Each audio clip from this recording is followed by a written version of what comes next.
as you were growing up, you were into the arts and the dancing and singing. How does that affect kids today, I guess, who might be getting picked on for doing this? You know what? I was very blessed with my high school because we never really got picked on, you know, as far as being the drama geeks per se. Because a lot of the guys, believe it or not, some of them were football players, and I know that we had somebody out there that was kind of he was homosexual. He did get picked on a little bit, but he was actually really cool, and we made sure that he was just like awesome in there in the moment. You know what I mean? It's like he never really got bullied enough, and I don't know why how kids are harsh nowadays like that.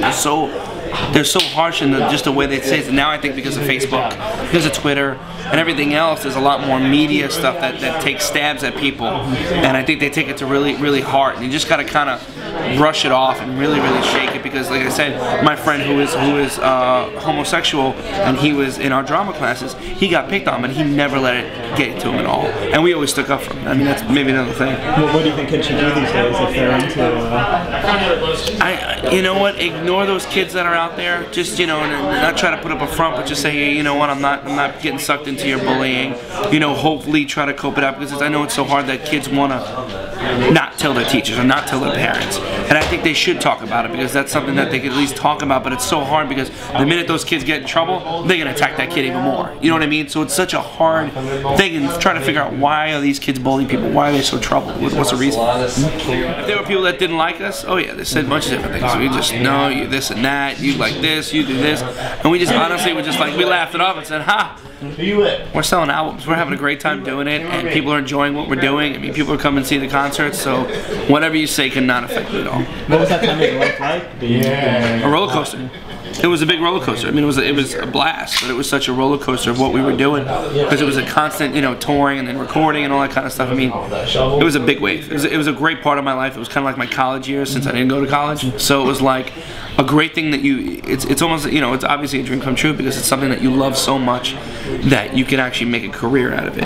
And that's what we're so excited about. It is really exciting. And I guess it wasn't really like an overnight success for you guys, because you guys had the training and background, and you were. Oh yeah, well, all of us did different things in the entertainment business, and in the industry. I was working at Universal, so was Chris.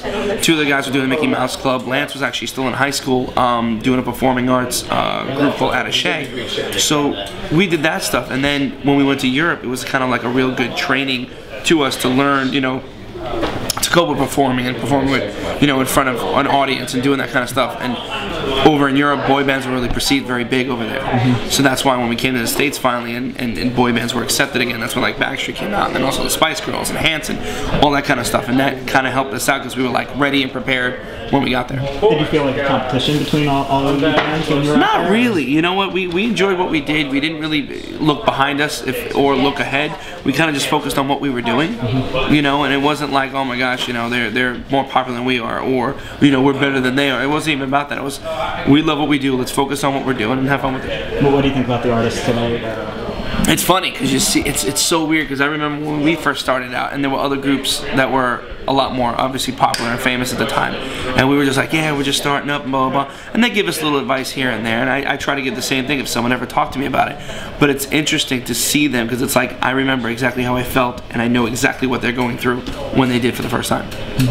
Cool. I think this film's going to be a big hit. I'm excited, yeah. It's going to be fun.